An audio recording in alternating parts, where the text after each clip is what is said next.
Hello and welcome muli sa aking kusina. Gagawa tayo ngayon ng beef mechado. And here are the following ingredients. So meron tayong beef cut into cubes, potato, carrots, tomato sauce, soy sauce, onion, garlic, salt and pepper to taste, bay leaves, water, at optional ingredients na beef bouillon. So, gagamit din tayo ng oil for sauteing. So, ang lahat ng ingredients at exact measurements, makikita nyo ang link sa description box. Paki-check na lang. So, ang ating first step, magpapainit lang tayo ng oil dito sa ating pan at magigisa na tayo ng garlic at onion. So, palambutin lang natin to hanggang maging translucent yung ating onion. So, ayan, malambot na yung ating onion. So, igigisa na rin natin yung beef.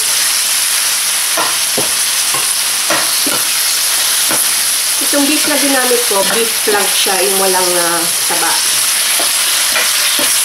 So, continue lang natin ito pagigisa hanggang mag-render yung ating beef. So, ayan, na-render na natin yung beef at golden brown na siya. So, pwede na natin ilagay yung tomato sauce, yung soy sauce, blend natin.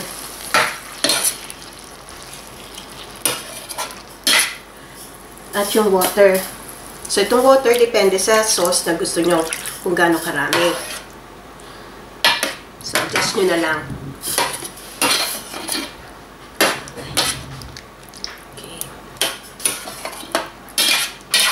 Pwede na rin natin ilagay yung ating pepper.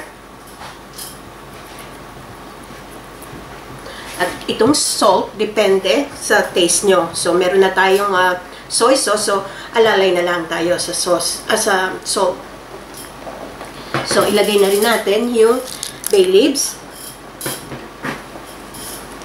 At yung ating beef bouillon na optional ingredients. So, tulugin ko lang. And then, haluin lang natin ulit. Okay. So, we will simmer this. Cover lang natin. Maybe for about half an hour o hanggang lumambot yung ating beef. So, yan. After half an hour, pwede na natin isama yung ating carrots and potato. So, palambutin lang natin to. Maybe for another 10 minutes. And then, check natin. So, after 10 minutes, malambot na yung carrots natin, tsaka yung patatas. So, malambot na rin yung ating beef. So, pwede na natin itong switch off. So, sana magustuhan niyo itong recipe na ito and share it with your friends. Hanggang sa susunod kong video, makita-kita ulit tayo.